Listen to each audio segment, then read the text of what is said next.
Hey everybody, I'm Marty Boardman with Fix and Flip Hub, and in this video today, I'm going to explain to you how to present your fix and flip deal to investors and lenders. Now, we get emails and messages on Facebook all the time. As a matter of fact, last week I had a woman send me a direct message on Facebook, and she didn't say where she was from, what part of the country she was in, but she said, hey, I'm finding all these killer deals, but I don't know how to find the money or get the money to buy them and to rehab them. And the truth is, it's really not that hard to find money for fix and flip deals right now. There's actually more money out there in the world than there are deals to be had.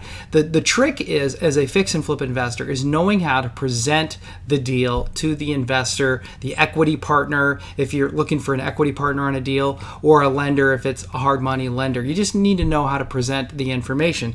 And what most of these investors and equity partners and lenders want to see are really three things. They're going to want to know what the estimated after repair value of the property is, okay, which is what the house is going to be worth when you're all done fixing it up.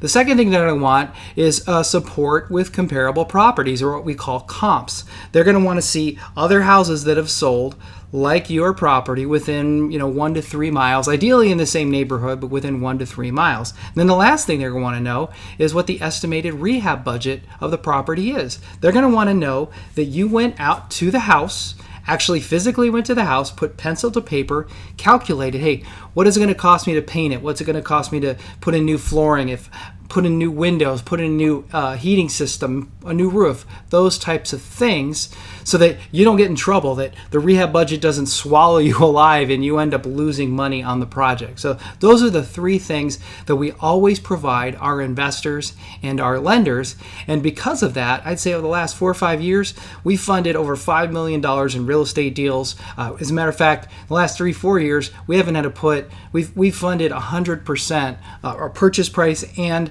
the acquisition price of the house and the rehab using this approach. Because if there's enough spread between the after repair value and the purchase price plus the rehab, you're likely going to get all the funding you need to buy and rehab your property. So in this example, kind of a theoretical or example or generic example, you're going to see, let's just say you've got a house that you believe is worth $100,000 after it's all fixed up, and you can buy it for $40,000. And you know, because you went out to the house, that the rehab budget is going to be $25,000. You've done all your estimates. Well, that's a $35,000 margin. Most equity partners, most lenders, hard money lenders, are going to look at this and figure this is a pretty safe deal. There's a $35,000 margin in the property. So this is really the three numbers you need to worry about. And then, of course, lastly, your margin. All right. So how do you determine after repair value? Well, guess what? You're going to need MLS access. You're going to need access to your local multiple listing service, because that's where this information is contained. That's where it's kept. Okay. So you need MLS access. Now, I'm not saying you need to run out and get your real estate license and become a realtor. I'm a realtor in Arizona and Wisconsin because we fix and flip houses in Phoenix, Milwaukee, and I need access to this information 24/7, and I don't want to have to ask somebody else to get it. So I got my license in those 2 states. You don't have to, but you're going to need to know somebody who has this access so you can get this information. And how do you find comps? Well, it's the same answer. You need MLS access. So what we're going to do, I'm going to take you through a quick case study here. This is a property that we actually purchased and got funded by an investor, a lender, who lent us 100% of the money we needed to buy the house and to rehab the property. It's on Scott Street in West Dallas, Wisconsin. As you can see, it's very cute. This is actually a picture before we purchased the property. So doesn't need a lot of work. Pretty basic cosmetic makeover on this house. So what I'm going to do here is I'm going to skip over and show you the multiple listing service and how this works. Now, this is called a Flex MLS system that we're looking at here on the screen.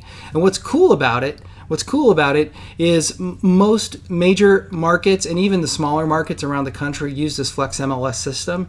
So I learned how to use it in Phoenix first, and then when I went to Milwaukee, I found out, hey, they use this Flex MLS system there, and they're almost identical no matter what market you're in. So the first thing I want to do in order to find the after repair value and the comps of this property is I'm going to go over here and I'm going to do a full search of the MLS. So I'm going to do a full search. And you can see it automatically selects single family houses, which this property is a single family home, and active listings. Now I do want to look at active listings because I want to see what other houses are for sale right now, because they could very well be my competition when I go to list my house once my rehab is done. But the other things I want to look at, I want to look at pending, because I want to see what houses are pending, what sellers have accepted contracts already and they're just waiting to close. Those would be what we call pending sales. And I want to see what's sold over the last 6 months. So I'm going to go ahead and click next. So this takes me to another page with all these different fields of information I could fill out. I'm not going to get too crazy here. I usually keep my initial searches pretty basic. But on the main page here, the only thing I'm going to select, I'm going to go over here and I'm going to select the bedroom count, because my house has 4 bedrooms. But I want to search for at least 3 bedrooms. I don't want to be looking at 2-bedroom houses, because those are a lot less valuable than 3 and 4-bedroom houses. So that's the only tab here I'm going to select here on this main page. All right. Now I'm going to go to dates. I only want to look at houses that have sold in the last 6 months. So I'm going to go here and click on this sold date, and I'm just going to go back to February, because that would be 6 months back of 2017. And I'm going to click February 28th. All right, so now I've set the dates to go back 6 months. Now I'm going to go over to this taxes field, this taxes field, and I'm going to just go ahead and select 1,100 square feet to 1,500 square feet.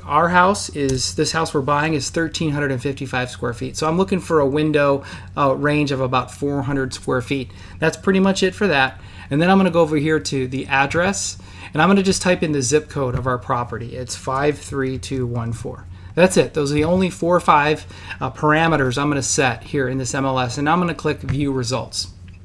And what's going to pop up is, you can see over here, 145 results. All right. Now that may seem like a lot, but for me, anything under 200 I can deal with. I don't go in and narrow the search down any more than that.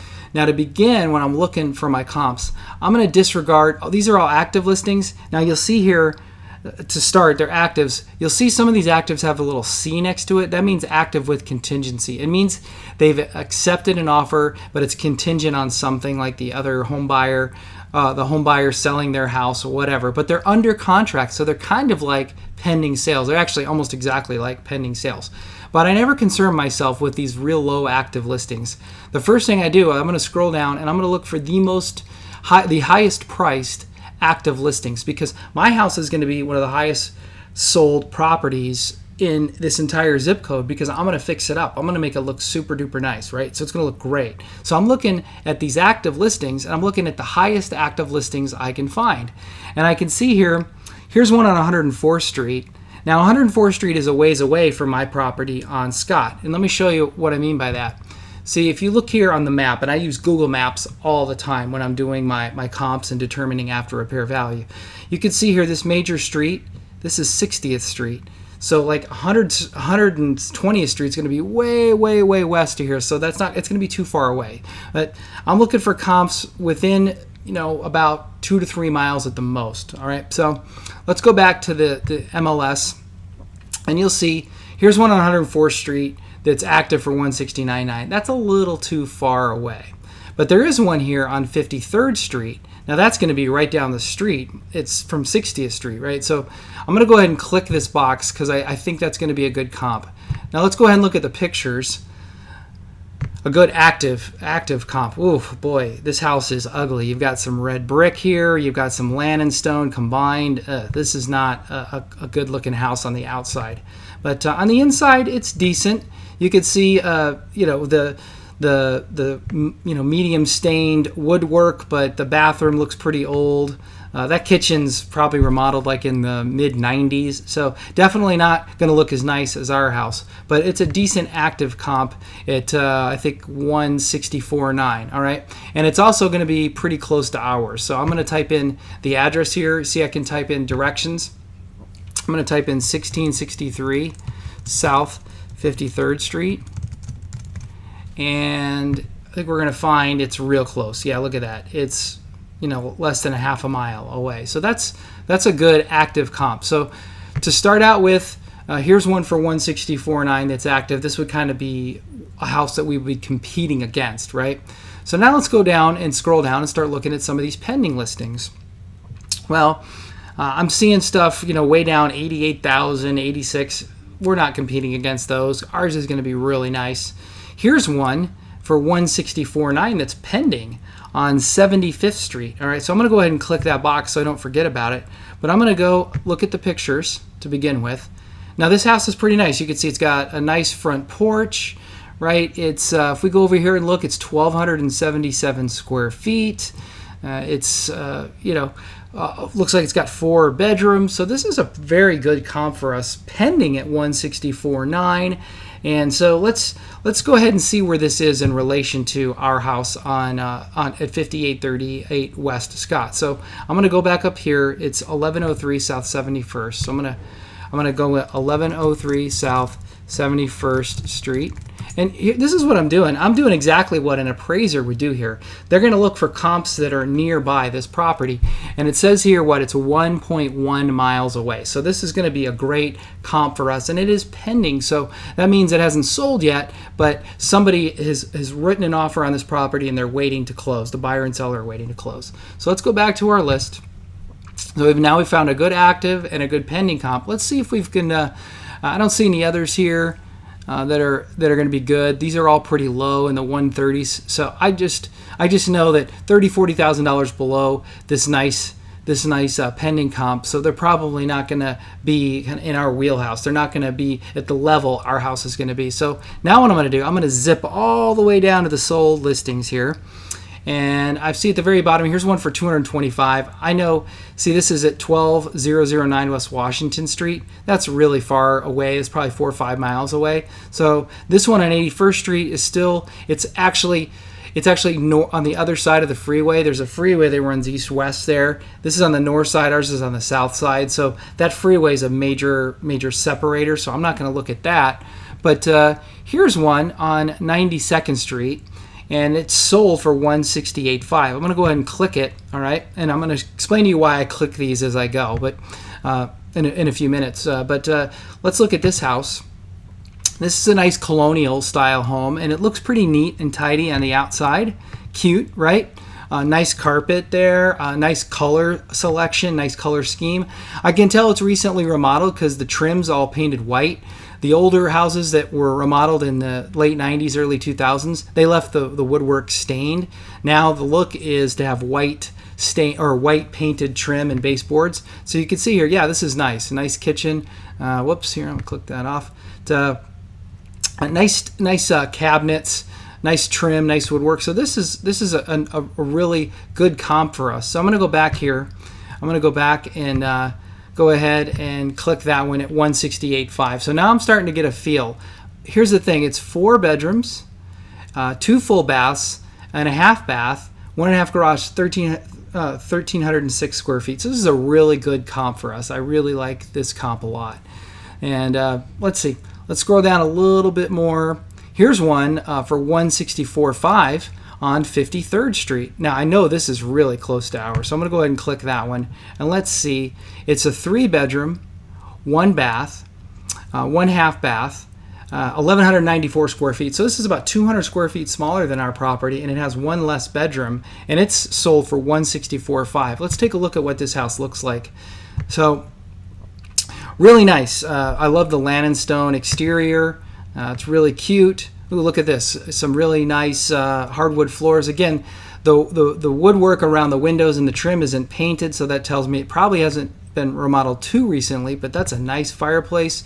And the kitchen looks nice. I can tell you just from experience, those cabinets aren't new. They're probably 20 years old and they've been painted.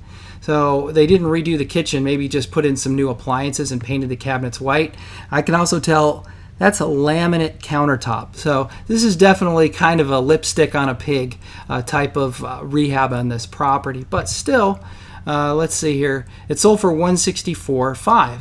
So we've got some good comps. We've got a good active comp. We've got a good pending, and we've got 2 or 3 really nice sold comps here. So my next step now is to basically what I want to do is I'm going to email myself this report. Now, if you don't have your real estate license, you don't have MLS access, you would actually get a realtor to email you these comps. But I'm going to go up here and hit email, and I'm going to click interactive version, and I'm gonna send it to myself, Marty Boardman, gmail.com, and let's see, I'm gonna just type Scott Street Comps. All right, and I'm gonna hit email. Now what's gonna happen is I'm gonna have a link basically pop up in my email inbox. I'm just gonna hit refresh. There it is. So what's cool, see, I've got this link here, and I'm gonna open up this link, and this is a link, and this is an email I'm going to send to my investor. All right. Now here's our 4 comps. We've got an active, we've got 2 sold, and we got 1 pending. Now I'd probably normally give my investor 1 or 2 more comps, but to keep this video as brief as possible, I just pulled these 4 together here. But here's a list of the 4 properties that we chose: active, sold, and pending. What's cool is if I go up here to hit detail, it lists all of them. What's really cool I like is this map feature. So now you can see the map of where these are. All right, now here's 60th Street right here, okay? And our Scott Street house is right there. That's Scott Street. So you can see they're all pretty close. 1 down here, 1 here, and 1 here. So they're all, pretty close together. I'm not sure where the 4th one went, but anyway, you can see they're all within 1.5 miles, 2 miles of each other. So what I'm going to do is I'm going to take that link that's in my email. I'm going to copy and paste this link, and I'm going to put it in a report that I send to the investor or the lender, which I'm going to show you here in just a second. All right, so there you go. What we've done here with this Scott Street property is we've gotten our estimated after repair value, and we have our supporting comps. I think the property is worth about $170 because it has 4 bedrooms, and it's going to be fully remodeled, even more so than the 4 comps we pulled. I mean, everything's going to be brand new in this property. We're definitely I think going to hit 170. I feel very good about that. So the next step now in this process is to estimate the rehab budget. Now I'm not going to break down line by line for you how we estimated the rehab budget. We have another video on YouTube that explains exactly how to estimate the rehab budget and determine after repair value, so you can go on our YouTube channel and watch that. But I just want to show you the inside of this property here on Scott Street, and just kind of explain, this is a very basic cosmetic rehab for us. The house itself was really nice. There was actually an investor who we bought it from. They painted the inside. The carpet's a little dingy, but the windows were all brand new. The HVAC system was brand new. The roof was almost brand new. Really, where they fell short, this investor fell short on our Scott Street property, is here in the kitchen. You can see this ugly Z-brick on the wall. They call it Z-brick. The old cabinets and countertops. If you look in this photo, there's only a range in the kitchen. There's no microwave above the range. There's not even a place for a refrigerator, and there's no dishwasher. So we're going to add all those things to it and really update the kitchen. And then we're also going to, you can see it's pretty ugly. I can't believe they stopped at the kitchen and didn't remodel the kitchen, but pretty nasty. And then this full bathroom on the first level is also pretty gross. So really a pretty basic cosmetic rehab for us, not a lot of work to do. So what I do is I put this spreadsheet together, and it's really a line-by-line item of everything in the house that we're going to rehab. And again, I'm not going to go down and explain everything that we did, but you can see we got some money in here for demo, some money in here for flooring. I got $8,000 here to remodel the kitchen, about $1,650 to remodel the master bathroom, which is really, it's not a master bathroom, but it's just a full bathroom. We've got some money in here for electrical plumbing and carpentry work and so on and so forth. And we get all the way down here to the bottom, $21,500 rehab budget. Frankly, this is probably one of the easiest, lightest rehabs we'll ever have to do because so much of the work had already been done. But there's our rehab budget, $21,500. But you can see we went into the house. You saw the photos. You saw we broke it all down line by line, so this investor knows. And this is a worksheet that I'm going to send the investor. So what I do here on the bottom, you can see there's a summary tab. At the top is the address of the property, with all the information, the square footage, bedroom, bathroom count. Then you got the purchase price. We actually had the accepted offer of $110,000. We estimated the rehab was going to be $21,500. So the cost basis, the total cost, our cost is $131,500. My ARV, I figure 170,000. That's a 77% loan to value. All right. So we're asking for a loan amount of 121,500. So I think we were going to put $10,000 of our own money into the deal. We bought it on May 19th. We're actually going to close on it next week. I think August 31st. So 104 days total. Our lender is going to charge us 15%. So there you go. We're going to pay them $5,193. So basically, what I did is I took this spreadsheet with the property information here and the loan information and this rehab budget. Let me go back to the summary tab. These links here. This link to the photos is all the photos that I just showed you a few minutes ago. And then comps. If you click on this comp link, it's going to take you to the email that I sent myself a few minutes ago. All right, it'll take you here to this link for the comps. This is where it'll take you, not there. Sorry, right there. So I cut and paste that link for this to that spreadsheet. So the investor has all in one place. They have the estimated rehab budget on the spreadsheet. They've got a link to the photos, and they've got a link to the comps. So I sent this to the investor, and they almost immediately, within 24 hours, took this information and said, yes, we'll do the deal. It makes sense. So we actually put 10 grand of our own money into this deal on this project. So I guess I lied a little earlier when I said 100% of it was funded. It was like 95% funded by the investor. So this is a very simple and example of how you can get your fix and flip deal funded. Now, there's no guarantee, of course, that that's going to happen, but if you go through this process, if you show that investor and or that lender that you know what you're talking about, that you know how to determine after repair value, that you know how to estimate rehab costs, and then you can provide comps to back up your numbers, to back up your analysis of the property, then like I said, chances are you're going to get somebody to fund this deal and likely fund 100% of it. So just keep this in mind. Estimated after repair value, comps, and a rehab budget. And you may have to do this 4 or 5 times because at different properties, because you may look at the deal and say, wow, this is really juicy. They're asking $200,000 for this house, and I know it's worth $325,000 all day. So you're thinking you have a $125,000 margin. And guess what? You start doing the comps, and then you do the rehab budget, and you realize, well, this is pretty skinny. And so maybe that killer deal isn't so killer after all. So hope this helps you. Hope that you enjoyed the video and that and you watched, and that you're going to take this information and take some action and apply it. So thanks for watching. I'm Marty Boardman with Fix and Flip Hub.